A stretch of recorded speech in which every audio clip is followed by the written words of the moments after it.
Amigos, como están viendo en el título del video, el día de hoy voy a estar respondiendo a la pregunta de por qué no recomiendo bajo ningún motivo comprar una casa, una propiedad, un departamento aquí en Japón. Como saben, yo tengo una casa aquí en Japón, bueno, un departamento, y me llega mucho esa pregunta de si es que conviene, es una buena idea, y la verdad es que no. Así que lo vamos a estar viendo en este video el por qué. Y quería también inaugurar una nueva sección acá en el canal, ya que hace tiempo tenía ganas de conversar sobre diferentes tópicos que a mí personalmente me interesan. No creo que sean el 100% sobre Japón por si acaso. Los quiero invitar sí a que se suscriban al canal porque si no es posible que nunca más vean este canal en su inicio por si no están suscritos. Ahora sí, empecemos. Vamos a buscar un lugar con un poco de sombra porque hace demasiado sol el día de hoy. La primera razón por la cual no recomendaría comprar una casa, un departamento aquí en Japón es porque es uno de los muy pocos países donde el precio de las propiedades se devalúa todos los años. Esto es principalmente debido a que la población está demasiado envejecida y como quizás sabrán, aquí en Japón hay muy pocos nacimientos, la tasa de natalidad es muy baja en Japón, lo que hace que todos los años haya más propiedades disponibles, pero menos gente para habitarlas. Puede que incluso hayan visto en los noticieros alguna noticia un poco clickbait de se regalan casas en Japón. O el otro día me mandaron una que decía Japón regala casas, venta a vivir a Japón, como si fuera súper simple. Y leyendo ese tipo de noticia, a la primera suena, oye, una casa gratis. Pero la realidad es que ni siquiera la gente que vive en Japón quiere casa gratis. ¿Y por qué pasa todo esto?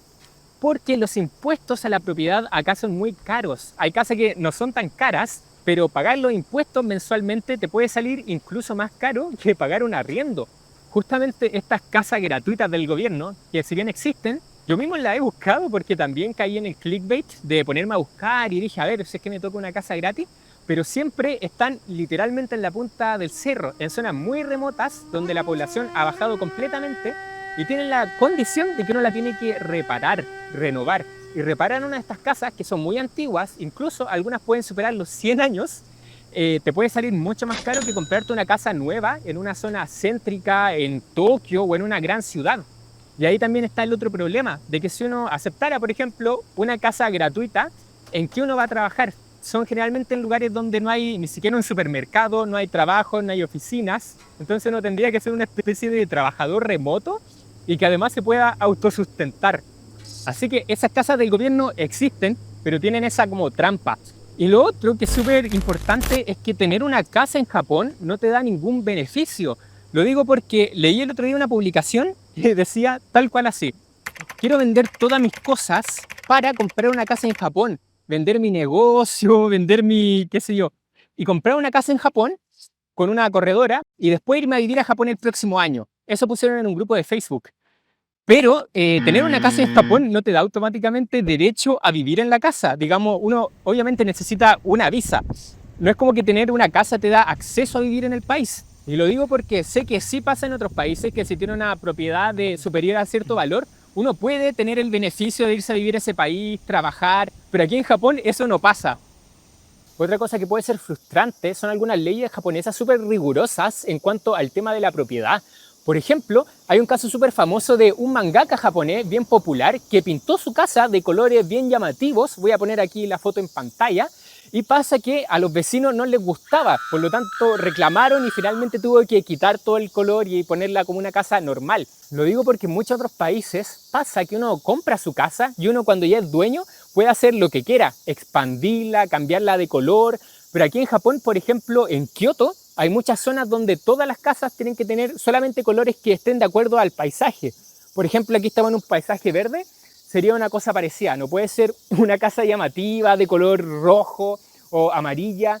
Incluso en esas zonas, las tiendas de conveniencia también tienen que seguir esas leyes y hay tiendas de conveniencia de colores grisáceos, lo cual es súper curioso. De hecho, que en Japón van constantemente actualizando y poniendo nuevas regulaciones al respecto de las propiedades.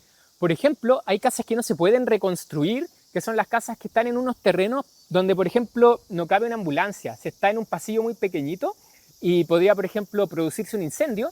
Ese tipo de casa ya no se puede reconstruir. Si uno la compra, solo la puede reparar, pero ya no puede reconstruirla suponiendo que se caiga, ahí ya jodió. Pasa por eso también que aquí hay mucho estacionamiento en Japón. Antes a mí me llamaba la atención, ¿por qué hay tanto estacionamiento? Es por eso, porque antes eran casas pero como ya no se puede construir nada ahí, se terminaron transformando en estacionamiento o en un parque. Akachan de hecho tiene licencia de arquitecto nivel 2, que eso es como bueno aquí en Japón, y ella ha escuchado demasiados casos de gente que compró su casa y hizo, por ejemplo, una expansión en el baño o una expansión de cocina, y pasa que desde la municipalidad los llaman y tienen que demolerla, porque no se podía hacer eso sin permiso escrito de la municipalidad. Entonces mucha gente se enoja porque no sabía ese tipo de leyes. Me acuerdo que me enviaron un post de que estaban vendiendo un castillo en Japón, un auténtico castillo feudal, donde seguramente vivían samuráis, y a un precio súper económico, eran alrededor de 68 millones de pesos, si no mal recuerdo, menos de 100.000 dólares. Pero claro, el truco está en que el que compraba el castillo lo tenía que reparar. Y reparar un castillo feudal, no sé cuánto saldrá, pero me imagino que debe ser varios miles de miles, o si no, 1 millón de dólares, la verdad es que no lo sé. Y también cobran mucho acá el impuesto por el tamaño de la casa. Un castillo obviamente va a tener cientos de metros, y mientras más pequeña sea tu casa, menos pagan impuestos. Por eso yo también compré una casa de 11 metros cuadrados. Uno de los motivos por el cual las propiedades bajan tanto también de precio en Japón es porque por los años 80 hubo una burbuja económica en Japón, ya que muchos países se pensaba que las propiedades en Japón iban a subir, porque muchos países invertían en propiedades acá en Japón y se pensaba que el precio iba a subir por siempre. Entonces pasa que mucha gente compró su casa con un crédito a precios absurdamente caros, estamos hablando de millones de yenes, y después reventó la burbuja, como pasa en todas las burbujas. Pasa que el tío, de hecho, de Akachan, Sí, mi tío. él compró una casa, creo que a 300 millones de yenes eran. No ha dicho el precio exacto, por eso digo creo. Y hoy en día la casa no vale casi nada, porque ni siquiera aunque te la regalen, como digo, habría que pagar los impuestos. Entonces, por lo mismo, muchos abuelos acá en Japón tienen casas que se podrían vender, casas bonitas, podríamos decir, pero no las quieren vender, se resisten a venderla porque ellos las compraron a un precio desorbitante en su tiempo. Entonces es un poco de aceptar que se equivocaron, por así decirlo, como que les duele aceptar eso. Entonces prefieren no venderla. Y como está también eso de la ley de herencia, si es que ellos llegan a fallecer, sus hijos tendrían que pagar la mitad del valor de la propiedad en impuestos. Entonces ni siquiera los hijos las quieren. Y ahí pasan a ser ya parte del Estado, y el Estado las remata. Cerca de donde yo vivo, todos mis vecinos son personas mayores, abuelitos, personas de tercera edad, con casas bastante bonitas. Cada cierto tiempo hay una casa que está en remate, que la rematan los del gobierno, porque tomaron la casa, ¿no es cierto?, y ahora la están vendiendo. Cuando te heredan algo en Japón, uno tiene que pagar la mitad del valor de esa herencia y además pagar todas las deudas que tenía esa persona. Por eso para mucha gente heredar algo es más un problema que algo bueno. Un caso bastante triste que leí fue de una señora que se casó con un japonés, y fíjense que no sabían si comprar casa en México o en Japón, porque ella era de México. Pasa que la compraron finalmente en Japón, juntos, con la plata de los dos, y el marido falleció. Y al final lo mismo, para tener ella la casa que había comprado, tenía que pagar la mitad del marido de la casa, ¿no es cierto? Y como no pudo pagar porque era mucho dinero, nada, se tuvo que ir del país, perdió la casa y además de perder a su pareja. Y es una historia súper triste, pero que pasa más de lo que uno podría imaginar. Así que también eso hay que tenerlo en cuenta si uno piensa también en comprar casa con su pareja. Yo mi casa la compré, yo solo. Oye, mira, algo así son estas supuestas casas gratuitas que regalan en Japón, de esos posts super clickbait. Porque claro, como podemos ver, son casas que están en muy mal estado, que se nota que algunas son de madera, de materiales que ya no se ocupan. Entonces hay que repararlas completamente. Uno se va a gastar una millonada en los ahorros de tu vida. Y después de repararla, después de dejarla súper bonita, de que venga gente del gobierno, la mire y que diga, wow, está hermosa, ahí recién pasa a ser tuya la casa. Así que ahí ve uno si es que quiere aceptar una de esas casas gratuitas. Es súper común ir caminando en Tokio y ver pasillos enteros, pero así muy similares a estos, de casas abandonadas, que están buscando a alguien que viva y no vive nadie. Al principio me impresionaba bastante, no me imaginaba que quizá en zonas súper céntricas también iban a haber este tipo de casas, pero pasa mucho. Que también como a veces los dueños acumulan tanta deuda en impuestos o no quieren arreglarla, porque como digo, una casa como la que está acá atrás, arreglarla va a ser muy caro. Pasa muchas veces que los dueños se dan a la fuga. Y cuando el dueño se da a la fuga, no pueden demolerla, porque le dan la notificación, pero no hay quien la reciba, entonces se quedan así por mucho tiempo. De repente salen las noticias que alguna casa la demolieron. ¿Y en qué situaciones recomendaría comprar una casa? Yo creo que son casos súper específicos. Por ejemplo, si una persona tiene nacionalidad japonesa o visado permanente que le dicen acá para vivir por siempre en Japón.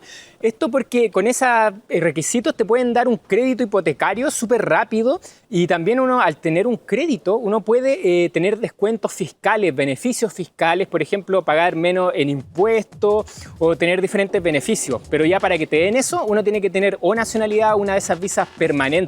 Justamente para que uno no se vaya a escapar con la plata, que me parece un poco lógico, pues si te dieran un crédito hipotecario a cualquier persona podría pasar eso.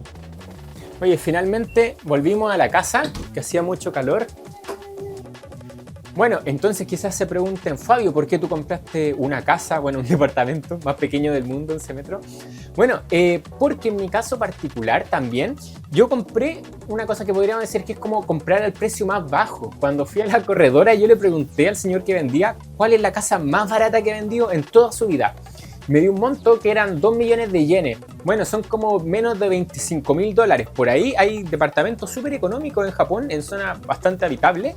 Y yo le dije, deme una de esas, una de las más baratas que ya no pueden ser más baratas. Y ya más baratos no hay porque justamente hacer el papeleo ya cuesta más caro.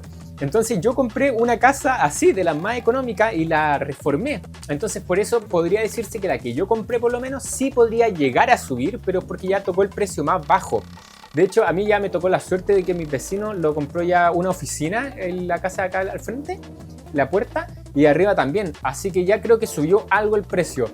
Otro motivo por el cual sí recomendaría comprar una propiedad sería, por ejemplo, arrendar en Japón a veces puede ser un poco complejo porque te piden mucho dinero, al principio sobre todo. Una propiedad promedio, arrendarla cuesta $500 en Japón, que no es tanto, ¿no es cierto? $500 una casa de 30 metros cuadrados, pero el truco está en el que al principio uno tiene que pagar mucho dinero.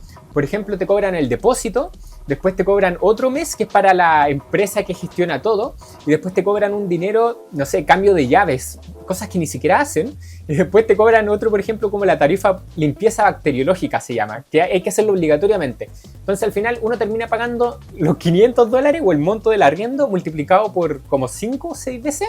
¿Y qué pasa? Que, por ejemplo, yo en mi caso particular, igual tengo planeado viajar a Indonesia, viajar a otros países, ¿no es cierto? Por Asia también. Entonces, si es que iba a otro país, por ejemplo, por un mes y volvía a Japón, estar pagando todos esos meses de depósito iba a ser muy caro, porque no somos millonarios, ¿no es cierto? Así que en mi caso particular, en un caso similar así podría recomendar comprar una propiedad. O por ejemplo, un conocido mío tiene una empresa acá en Japón y arrendar una empresa también le cobraban monto inicial un montón de cosas, el depósito de seguridad y no sé qué. Y comprar una oficina pequeña le salía más barato que arrendarla por un año.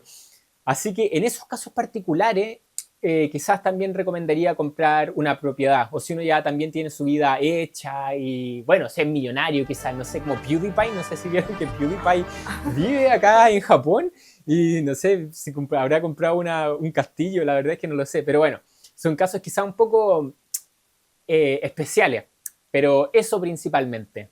Igual el departamento que yo compré en particular, otra cosa buena que tiene es que no te cobran tanto de gastos comunes, es casi cero porque lo gestionan acá los mismos propietarios.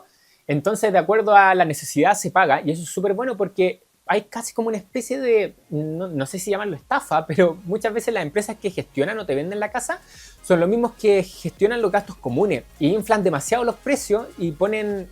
Aquí ni siquiera tienen piscina. Por ejemplo, en Chile y en muchos países de Latinoamérica es normal a veces que los edificios tengan piscina y aquí te cobran casi como si tuviesen piscina, gimnasio, pero no hay nada. Y te ponen en la descripción como reparación de no sé qué. O mandan un guardia de seguridad y cobran súper caro y mandan al guardia una vez al año. En verdad son unos precios muy que no tienen sentido. Si uno quiere comprar una propiedad en Japón, yo creo que sería bueno tener un buen nivel de japonés para que no te estafen en los documentos porque van a ir en japonés. Y yo también a la inmobiliaria le pregunté por casas que no estuviesen publicadas en internet, porque la mayoría que sí son buenas las manejan las inmobiliarias y a veces hay como que directamente hablar para poder acceder a ellas, porque pasa que cuando son casas demasiado buenas las compra la inmobiliaria, la repara y la vende más cara. O si no, casos como estos, donde son para clientes quizás más quisquillosos como yo, que no quieren pagar tanto de gasto común, porque hay otros japoneses que sí quieren pagar esos gastos comunes, no, ahí ya depende de cada uno. Pero eso, saber buen japonés para poder también acceder a esas casas que no se publican tan, digamos, abiertamente.